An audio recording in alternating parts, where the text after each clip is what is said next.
여러분 안녕하십니까?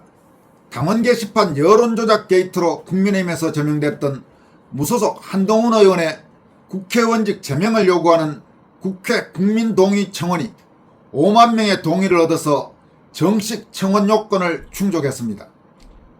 또 조경환 국민의힘 최고위원은 H, Y, O, K 등 몇몇 인사들의 이니셜을 거명하면서 보수를 망가뜨린 주역들이 모여서 보수를 재건한다고 한다. 당원들은 당신들이 지난날 당과 보수 진영에 무슨 짓을 했는지 단 한순간도 잊지 않고 있다고 질타했습니다. 조경환 최고위원이 이니셜을 거명한 H, Y, O, K 구체적으로 누구인지를 밝히지는 않았습니다만은 대략 생각해 볼 수 있는 인물로는 H라면 아마 한동훈, Y라면 유승민, O라면 오세훈 정도, K는 김무성 이런 정도가 아닌가 이렇게 추정은 해볼 수 있을 것 같습니다. 이런 소식들과 함께 주진우 국민의힘 의원이 중앙선관위 전산 로그를 분석한 결과 실제 집계 시점보다 최대 1시간 반이나 앞서 미래 시점에 투표자 수가 입력된 사례가 대선, 총선, 지방선거에서 다수 발견됐다면서 선관위는 타임머신을 타고 왔나라고 폭로한 내용도 전해드리겠습니다. 먼저 한동훈의 의원직 제명을 요구하는 국회 국민동의청원이 5만 명의 동의를 얻어서 정식으로 청원 성립 요건을 충족했습니다.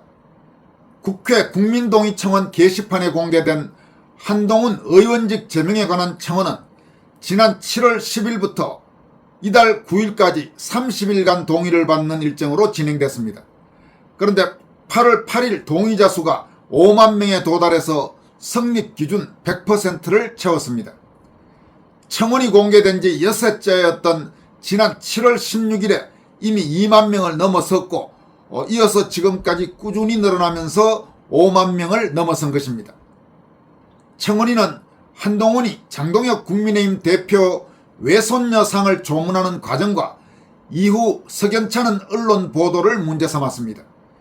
청원인은 청원서에서 유족은 분명히 기사를 내지 말아달라고 부탁했다고 한다. 그러나 조선일보와 한동훈 의원은 이를 무시했다라고 주장했습니다. 청원인은 이어서 상대의 큰 슬픔을 정치적으로 이용하는 국회의원에게 어떻게 국민을 대변하는 모습을 기대할 수 있겠나라면서 이에 한동훈 의원의 국회의원직 제명을 청원한다라고 밝혔습니다. 국회 국민동의청원은 청원서를 올리는 것만으로 곧바로 국회 심사 대상이 되는 것은 아닙니다. 현행 국회 청원 심사 규칙에 따르면 청원서를 등록한 뒤 먼저 30일 이내에 100명 이상의 찬성을 받아야 합니다. 국회는 100명 찬성 달성 후 7일 이내 불수리 사유가 있는지를 검토하고 요건을 충족한 청원은 일반에 공개합니다. 공개된 청원이 다시 공개일로부터 30일 이내 5만 명 이상의 동의를 받으면 국민동의청원으로 접수된 것으로 봅니다. 지금 5만 명을 넘어섰다는 것은 2단계에 해당합니다. 이후 국회의장은 청원을 내용에 따라 소관위원회에 회부하고 해당 위원회는 청원심사소위원회 등을 통해서 심사합니다. 위원회는 특별한 사유가 없는 한 회부일로부터 90일 이내에 심사 결과를 국회의장에게 보고해야 하며 필요할 경우 정해진 절차에 따라 심사기간을 연장할 수 있습니다. 소관위원회는 심사를 거쳐 해당 청원을 본회의에 부의할 필요가 있다고 판단할 수도 있고 본회의에 부의하지 않기로 결정할 수도 있습니다. 단 소관위원회가 본회의에 부의할 필요가 없다고 판단했다고 해서 반드시 그대로 끝나는 것도 아닙니다. 폐회나 휴회 기간을 제외한 7일 이내에 의원 30명 이상이 요구하면 본회의에 부의할 수가 있습니다. 따라서 이번 청원의 5만 명 달성은 한동훈의 국회의원 제명이 결정됐다는 의미가 아니라 국회가 정식으로 청원을 접수해 심사할 수 있는 단계에 들어갔다는 의미입니다. 물론 국민동의 청원이 성립하는 것과 국회의원이 실제로 제명되는 것은 전혀 다른 문제입니다. 현행 대한민국 헌법 제64조 제3항은 의원을 제명하려면 국회 재적의원 3분의 2 이상의 찬성이 있어야 한다고 규정하고 있습니다. 즉 5만 명의 국민이 제명을 요구했다고 해서 의원직이 자동 상실되는 것도 아니고 제명안이 자동으로 본회의 표결에 올라가는 것도 아닙니다. 국회의 청원심사와 별도로 실제로 의원 징계 제명 절차가 진행되고 최종적으로 헌법이 정한 재적의원 3분의 2 이상의 찬성이 있어야 합니다. 이런 점들을 종합적으로 감안하면 이번에 5만 명 달성됐다고 해서 실제로 제명까지 갈 가능성은 극히 낮아 보입니다. 다만 짧은 기간에 바로 이렇게 5만 명을 달성했다는 것은 한동훈에 대한 상당수 국민들의 마음이 어떤 상황인지를 잘 보여준다고 할 수 있습니다. 이어서 조광한 국민의힘 최고위원이 H모, Y모, O모, K모라는 제목으로 자신의 SNS에 올린 글이 화제가 되고 있습니다. 여기서 H, Y, O, K는 아까도 말씀드렸다시피 구체적으로 조광한 최고위원이 이름을 특정하지는 않았지만 대략 짐작할 수 있는 이름들은 H는 한동훈, Y는 유승민, O는 오세훈, K는 김무성 정도가 아닌가 이렇게 추정할 수는 있겠습니다. 조광한 최고위원은 다음과 같이 밝혔습니다. 나는 네가 지난 여름에 한 일을 알고 있다라는 제목의 1997년에 개봉한 영화는 치기 어린 욕망으로 저지른 범죄에서 시작되었고 시치미를 뗐던 후한 무치함으로 완성되었습니다. 보수를 망가뜨린 주역들이 모여서 보수를 재건한다고 합니다. 이분들은 보수 대통령 2분을 끌어내리고 감옥으로 보내는 일에 결정적인 역할을 하신 분들로 우리는 기억하고 있습니다. 거기에 더해 10년 동안 당의 간판, 즉 당대표를 28번씩이나 교체하는 데 기여하고 정권을 민주당에 넘겨주는 일에 비중 있는 역할과 큰 기여를 하며 보수를 괴멸시킨 분들입니다. 자신들의 어리석음과 사리사욕을 앞세운 잘난 척 정치행위에 보수가 국민들로부터 외면당하는 피눈물 나는 고난의 시간 속에서도 상처받고 좌절하면서도 당을 지켜오신 수많은 당원들을 우습게 여기며 이런 식으로 모욕하고 있습니다. 조광한 최고위원은 이렇게 보수 괴멸의 주역들이 보수 재건 운운하는 데 대해서 따끔하게 일침을 가한 뒤 다음과 같이 밝혔습니다. 지나간 일이니 당원들이 잊고 있을 거라고 생각하는 건지 참 속상하고 화가 나네요. 하지만 꼭 좀 알고 계시면 좋겠습니다. 재래식 언론들과 귀하들이 짝을 이루어 박자에 맞춰 지루박을 추는 것은 그동안 멍들었던 당원들의 상처에 또 한 번 소금을 뿌리는 짓입니다. 마음껏 지루박을 추십시오. 다만 이것 하나만은 분명히 아셔야 합니다. 지금 여러분은 지난 여름에 그랬듯이 민주당을 가장 열렬히 도와주고 있다는 사실을 말입니다. 2번의 탄핵을 민주당과 협력하면서 민주당의 정권을 넘겨준 것처럼요.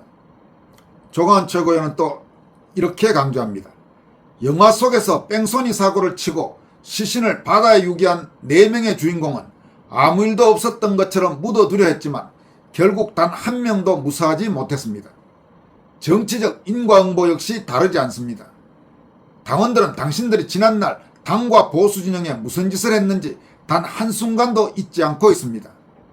당을 죽이고 유기했던 사람들이 보수 재건이라는 허울 좋은 간판을 걸고 당원들을 계속 속일 수 있다고 착각하지 않았으면 합니다. 사실을 바다에 묻을 수 없듯이 당신들이 묻어버리고 싶은 당신들의 과거의 어리석음은 반드시 마땅한 심판을 받을 것입니다. 나는 네가 지난 여름에 한 일을 알고 있다라는 영화는 나는 아직도 네가 지난 여름에 한 일을 알고 있다라는 제목으로 2편이 제작되었고 나는 언제나 네가 지난 여름에 한 일을 알고 있을 것이다라는 제목의 비디오용으로 제작되었다고 합니다. 우리 모두가 아직도 언제나 그들이 지난 여름에 한 일을 결코 잊지 않기를 소망해 봅니다. 이렇게 조광한 최고위원이 강조했습니다. 전적으로 동감할 수 있는 그런 내용들입니다. 조광한 최고위원, 지명직 최고위원은 참 잘 지명한 그런 최고위원으로 생각됩니다. 지금 국민의힘 최고위원 중에 조광한 같은 저런 지명직 최고위원이 있다는 것도 당이라든지 혹은 장동혁 대표를 위해서 아주 든든한 천군만마와 같은 인물이다. 이렇게 평가할 수 있겠습니다. 다음 소식입니다. 국민의힘 주진우 의원이 중앙선관위 전산 로그를 분석한 결과 실제 집계 시점보다 최대 1시간 30분 이상 앞서 미래 시점에 투표자 수가 입력된 사례가 지방선거뿐 아니라 대선과 총선에서도 다수 발견됐다고 폭로했습니다. 주진우 의원은 9일 기자회견에서 국민을 대놓고 우롱하는 것입니까? 선관위가 시간대별 투표율을 입력하는 과정에서 1시간 30분 이상 앞당겨서 미리 투표자 수를 허위 기입해 넣었습니다. 선관위 직원은 미래에서 왔습니까? 타임머신을 타지 않는 이상 미래의 숫자를 미리 입력하는 것은 불가능한 일이라고 말했습니다. 주진우 의원 분석에 따르면 이른바 타임머신 입력 사례는 지방선거에서 47곳, 대선에서 26곳, 총선 44곳에서 발견됐습니다. 여러 읍면동 투표기의 최초 입력 시간이 동일하거나 다른 투표소에 같은 숫자가 입력된 경우도 있었다고 그는 주장했습니다. 핵심은 실제 집계 시점보다 먼저 숫자가 입력됐다는 것입니다. 주진우 의원은 오후 1시에 발표돼야 할 투표율에 미리 11시 반에 접속을 합니다. 그 이야기는 뭡니까? 1시간 반 뒤에 정확히 확인하고 기재해야 할 것을 1시간 반 이전에 아예 숫자를 지어내서 입력해왔다는 것을 의미합니다라고 밝혔습니다. 주진우 의원은 이 같은 입력 방식이 이번 6.3 지방선거뿐만 아니라 과거 대선과 총선에서도 발견됐다면서 합수본의 수사를 확대해야 한다고 요구했습니다. 현재 여러분 아시다시피 합수본 수사는 6.3 지방선거에 한정돼서 이루어지고 있습니다. 주진우 의원은 제가 확인을 해보니까 지방선거 그때 했던 그 방법과 불법의 방식이 지난 대선과 총선에서 똑같이 이루어졌습니다라면서 왜 대선과 총선에서의 불법은 뻔히 똑같이 입증됐고 똑같은 수법의 범행이 드러났는데 증거인멸할 시간을 왜 주는 것인가라고 질타했습니다. 주 의원은 시간대별 투표율 역시 선거가 진행되는 동안 유권자와 후보자가 참고하는 공적 정보인 만큼 최종 숫자만 맞으면 된다는 식으로 볼 수 없다고 강조했습니다. 그는 정말 유권자가 참고하려는 자료는 시간대별로 투표율이 지난 선거 대비 투표가 더 많이 이루어지고 있느냐, 많이 이루어지지 않고 있느냐, 후보자나 투표자도 그걸 봐가면서 주변 사람들한테 투표를 독려하지 않는가라고 추궁했습니다. 주진우 의원은 국정조사 과정에서도 단순히 현장을 지켜보는 수준에 그쳐서는 안 된다면서 선관위 서보와 원데이터에 대한 포렌식을 요구했습니다. 여러분, 지금 주진우 의원 그리고 김은혜 의원 아주 혁혁하게 활약을 하고 있죠. 국조특위 의원들 중에서도 단연 돋보이는 의원이 바로 주진우 그리고 김은혜 두 의원이라고 할 수 있습니다. 반면 국조특위위원장인 윤상현 의원은 저 사람이 도대체 위원장의 자격이 있는지, 그렇지 않으면 선관위나 민주당의 편을 드는 카르텔의 일원인지 그런 비판이 속출하고 있습니다. 계속해서 지금 윤상현의 국조특위위원장 사퇴를 요구하는 목소리가 여기저기에서 쏟아져 나오고 있습니다. 윤상현은 최근 자신의 망언에 대해서 분명히 해명을 하든지 그렇지 않으면 그 자리에서 물러나야 할 것입니다. 지금 같은 저따위 자세로 국조특위위원장을 계속한다는 것은 국민을 우롱하는 일이라고밖에 할 수 없을 것입니다. 지금까지 권순할TV였습니다. 고맙습니다.